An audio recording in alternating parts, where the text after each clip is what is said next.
Well, good evening, everyone. Welcome to Stinchfield. No deal with Senate Democrats, so the congressional budget situation will continue. Government shutdown. We're going to get to that a little bit later in the show. I guess the most breaking news this evening is Sean Diddy Combs guilty on the prostitution charges. Not on the sex trafficking charges, which is what I told you. I told you he'd skate on the trafficking charges. They just didn't have a case there. So what happens to Diddy? Well, apparently he broke down crying during the sentencing portion of all of this. Seemed remorseful by most accounts there. But the judge still sentenced him to 4 years. What does this mean? Diddy's already served a year in prison. Federal time says you get to do half time, so he's got the situation of 2 years left. He's already served a year. He'll get credit for that. My assessment is he'll be out in just over a year, maybe even less if everything goes his way here. Now, I'm not going to spend an entire segment talking about Diddy. There's a lot of networks out there doing it. I don't know why. We got more important things to talk about, like out of control mob lunatics and police going after the wrong people. We turn to Portland, Oregon, folks. These lunatics that have taken to the street in Portland, first and foremost, this is what really makes me despise them. Watch this. We got a Trump supporter. We got a Trump supporter right here. Oh, he's putting it on the ground and he's making it worse. And now he's standing on it. Now he's standing on it. They're burning an American flag. And who steps in to save the day? Our man Nick Sortor. You see him on this program all the time. Frequent contributor. Heck, I'd call him a team member. Really, he's on this show so much lately. He saves the flag, puts the fire out. You think the guy's a hero, right? Pro-America. Then what else happens to Nick? Ultimately, the guy gets arrested, but not before Antifa tries to beat him up. Look very carefully at this video. It's shot from a rooftop. Nick is in the gray sweatshirt that you see. They literally are attacking him on the streets here in Portland. He's doing everything he can do to get away, and does. But what do you think happens to Nick Sortor? I could not believe this when I woke up this morning. This is what happened to him. He got arrested. So Portland police put a man who is literally pro-police, pro-America, pro-Constitution, pro-law and order, and he's exposing everything that is anti-Constitution and anti-law and order, and the cops arrest him? What in the world is going on now? Well, in order to get some answers to this, let's go to the guy who it all happened to. Our man, our buddy, investigative reporter, conservative newsbreaker, Nick Sortor. Nick, you are the news tonight. Welcome to the program. I'm sorry you went through this, but welcome, my friend. I appreciate it, Grant. I had to actually move away from the spot that I planned on doing this to because I got recognized again, and they're not particularly nice to me. So, so I moved back. It's much more quaint, much quieter back here. No megaphones, no people trying to push me into holes and steal my camera, which is broken. So I guess they can have it. And no cops trying to put you in handcuffs. What in the world happened? Take me through it.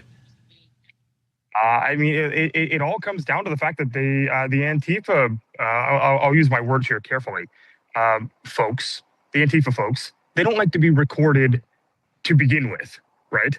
They definitely don't like to be recorded after they've been maced and are crying like little on the ground. But as a journalist, it's my First Amendment right, or actually just as an American, it is my First Amendment right to record them in public. I don't really care if they don't want to be recorded. If they're going to be in public, I can record them. And I don't take too kindly to people trying to push me out of the way and assault me because they don't like the fact that I'm exercising my First Amendment right. Just, by myself. I'm not yelling at them. I'm not disturbing them. I'm just there with a camera. And then it devolves into that. They don't know how to handle situations without violence. These are very violent people. A lot of them are not just Antifa, but Trantifa. And we know all about the trans violence in this country that is, an epidemic at this point. Nick, how does it end up with the police arresting you and not the goons you were recording? Yeah, and so that's a question that we don't have the answer to. I mean, we can speculate. I believe that it was a targeted. Actually, I know it was a targeted arrest. They said it was a targeted arrest. That was their term, not mine. But I believe that they went into the situation wanting to arrest me. They came up with the charge later. It took them over an hour to decide what they were going to charge me with while I sat in the back of the police car on the side of the road. This thing reeks. It absolutely reeks. They wanted me to go to jail. And as soon as they arrested me, all of them left the area. So tell me why they were actually there. What did they charge you with, Nick? Disorderly conduct, which is really ironic given the disorder that has been plaguing this area for over 100 days straight now outside of this ICE facility. So, I mean, it's so pathetic. They're not even really trying to hide the fact that this is a political prosecution. How long did they make you stay in lockup before being able to get out? Did you have to bond yourself out? Or they let you go on your own recognizance? Because every other criminal in Portland doesn't have to post bond.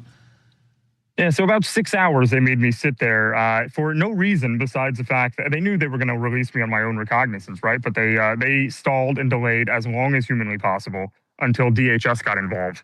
Kristi Noem started sending agents over to the jail. So they had to eventually make a move. But this was like an all-hands effort on behalf of the administration, and I definitely appreciate that. And I want to keep this momentum up to actually make change here in Portland. I mean, it's you heard Caroline Leavitt talking about it earlier today. I just heard that Kristi Noem believes that the National Guard will be here within 24 hours. I mean, they're all hands on deck now.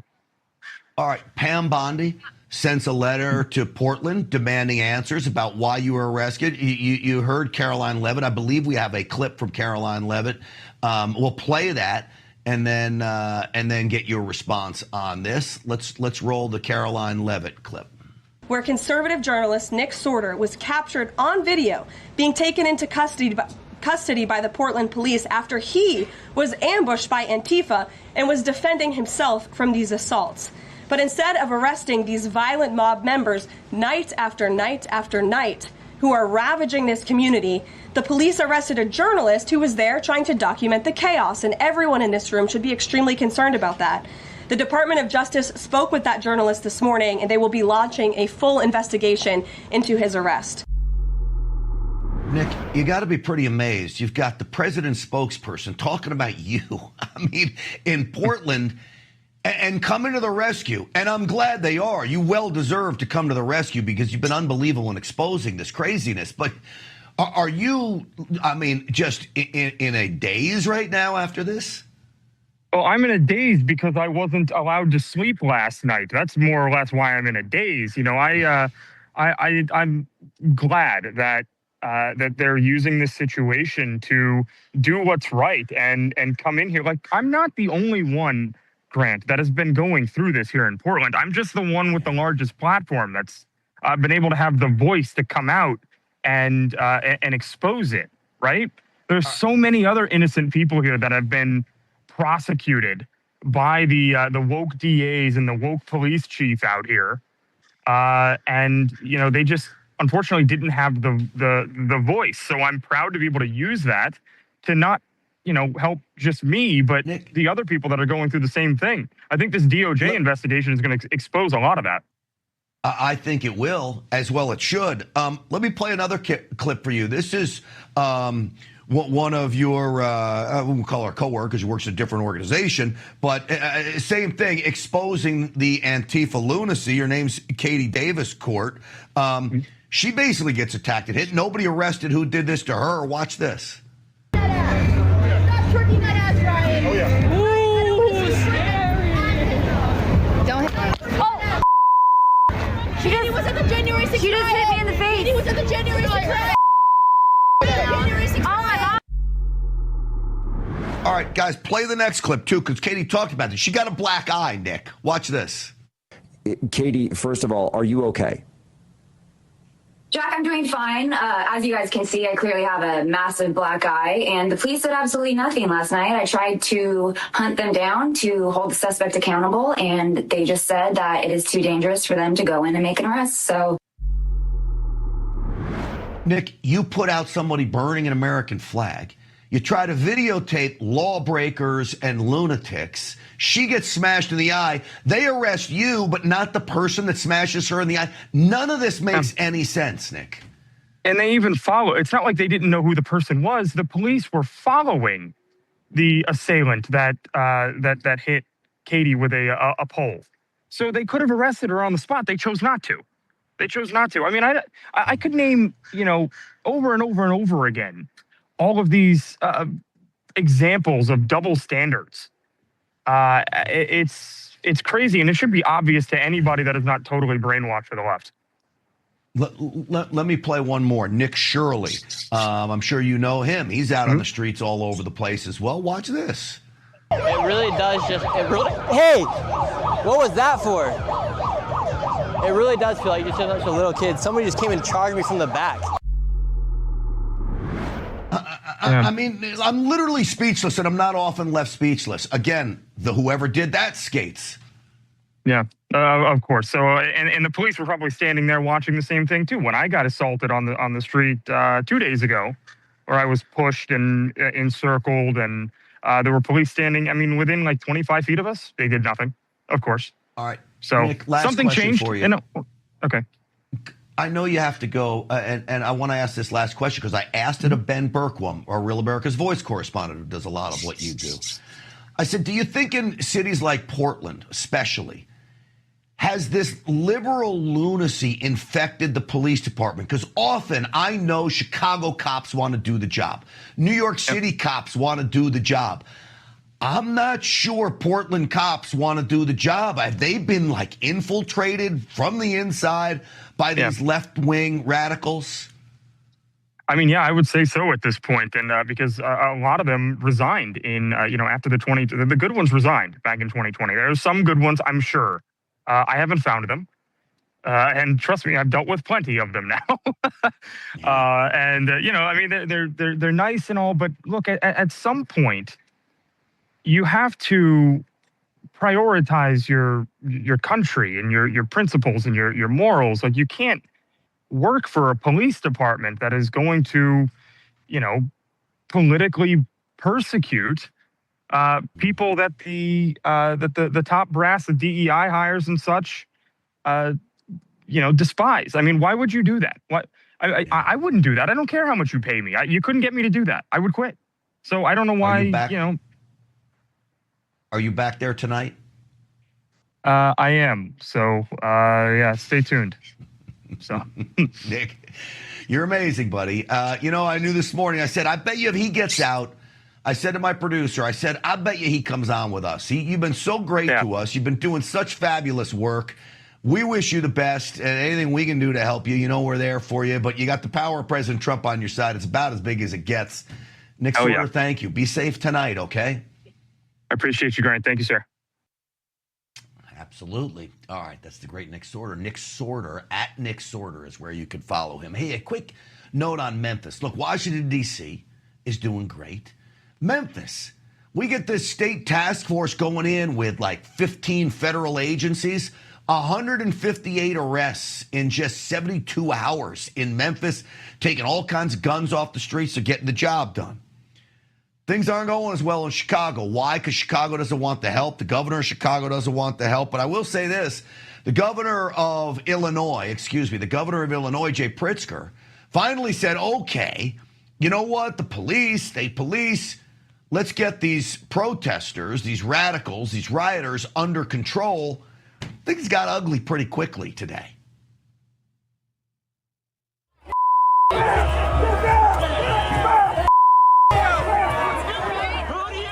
So as you can see, it's like a total melee, which I'm glad they're starting to try to get things under control. But the pushback from these rioters is insane. It's as if they don't care. One reason they act like this is because they want to play to the mainstream media. Take a look at this. This is them, okay, having a news conference. Sounds great. Not so much. Look at all the cameras. There's more cameras than there are people involved in the news conference with their stupid signs that they had. You got what is it, 12 or more cameras there. So again, just unbelievable. All right, so were you looking at that?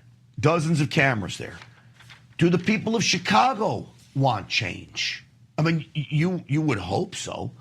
I mean, they have, I don't know, it's like 42 people shot already this week, and we haven't even gone into the weekend in Chicago. Let's bring in Chicagoan, host of the podcast Behind Enemy Lines. Our friend Terry Newsome is back with us. Terry, welcome back to the show. Hey, Grant, thanks for having me back, sir. I guess, Terry, first off, tell me where you are. I see you got some folks behind you. What's happening there? Yeah, we're at the Broadview Center. Actually, Kristi Noem was here today, and this is the detention center for ICE for the western suburbs on the border of Chicago. So this morning, there was tons of officers. Today was the first time ever that Pritzker allowed the Illinois State Police to help, and they were a wall of big men with nightsticks, and they made a number of arrests. And matter of fact, before we jumped on here, they were walking by the show of force, Illinois State Police with their riot sticks. So that's good news. They're finally being allowed to do their job. We're probably going to see more leftists that are going to pile up here and get ready for tonight. Tonight, about 7 o'clock to 9 is when it's supposed to get bad again. So we're going to see more people start. Typically, Terry, we see when the sun goes down, this is when the violence amps up. It was interesting to me as I was driving this morning, listening to all of this unfold. I'm thinking, wow, it's 9:30 in the morning. I guess that had to do with Kristi Noem there, and the agitators come out. Let me play a clip for you from Fox News, them talking about the agitators and the possibility that they're paid, and then I want to get your opinion on this. Listen. Yes. I do want to point out, within the last 10 minutes, we had several Border Patrol officers come up to us, and they pointed out several individuals in the crowd that they were calling out as paid agitators, saying that those are two individuals that they were telling folks that are out here to demonstrate peacefully, stay away from them if you want to avoid trouble. Yes. Terry, what are you seeing? You've been in and amongst these people for a long time now.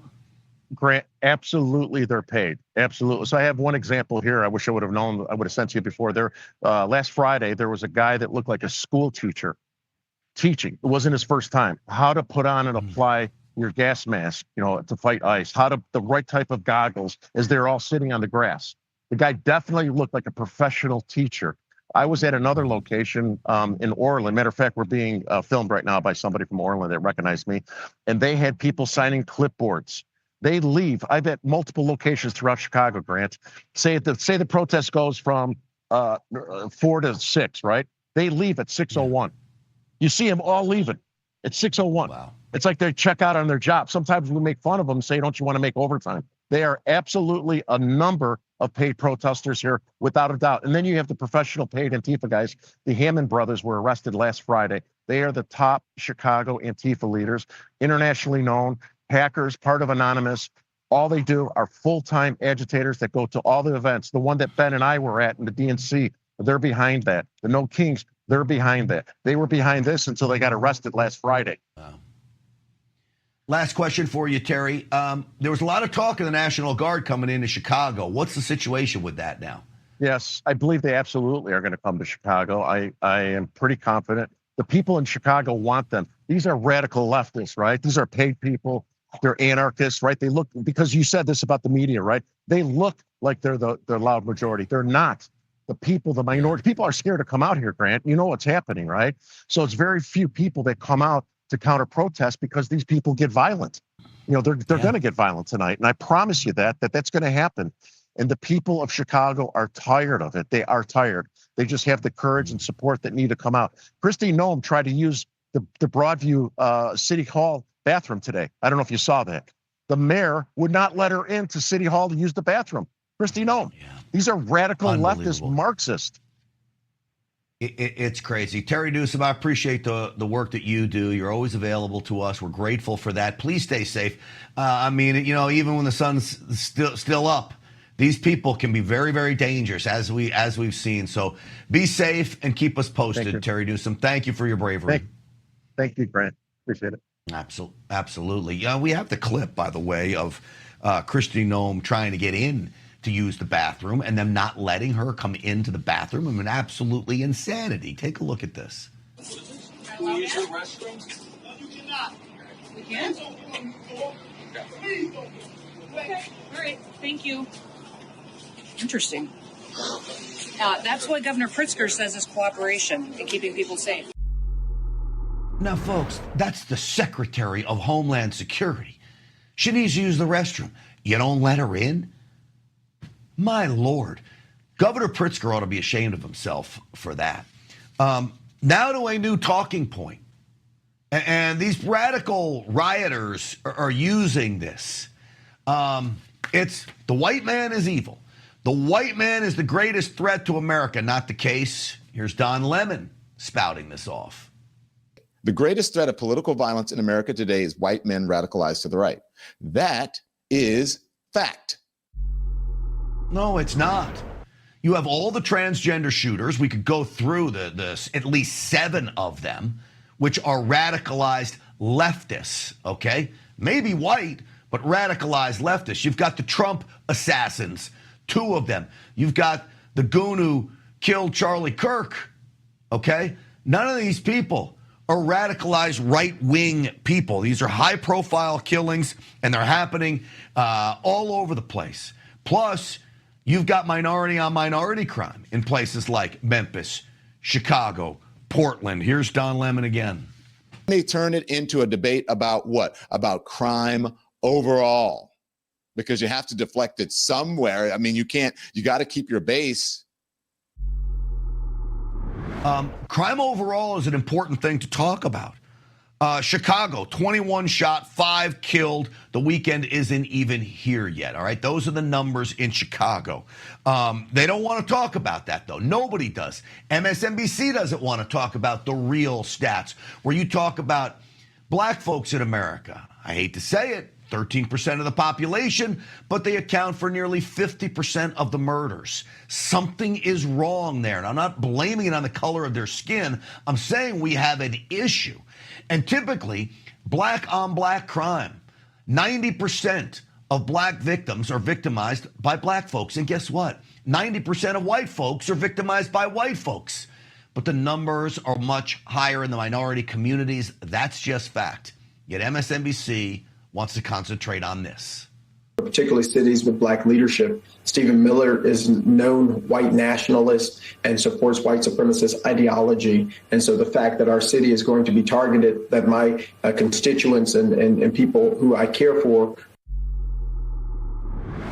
Stephen Miller is a fabulous American patriot. He is not a white nationalist. He is not a racist by any means whatsoever. But what that guy just said was, Stephen Miller's a Nazi. Go eradicate him from the face of the earth. Do you understand what they're doing by this crazy rhetoric about villainizing the white folks? Sad place where we are right now. These the problem is the Democrats are spiraling out of control. They don't know what to do about it, and they're grasping at straws now. All right, folks, listen up. You need to learn about Energized Health and intercellular hydration. Supercharge your energy, boost your immune system, and dramatically increase your brain function. Look and feel years younger, all through a simple and natural process. Don't believe me? Go to EnergizedHealth.com. Check out hundreds of amazing testimonials. Energized Health offers a 100% money-back guarantee. They're A+ rated and have helped over 20,000 people. Helped thousands over 20 years, I should say. Go to EnergizedHealth.com. While you're there, check out their free masterclass. That's EnergizedHealth.com. All right, Democrats continue to hold the nation hostage. Here's the thing. They keep saying they don't want health care for illegals. I'm going to prove it to you and show it to you in writing where that is.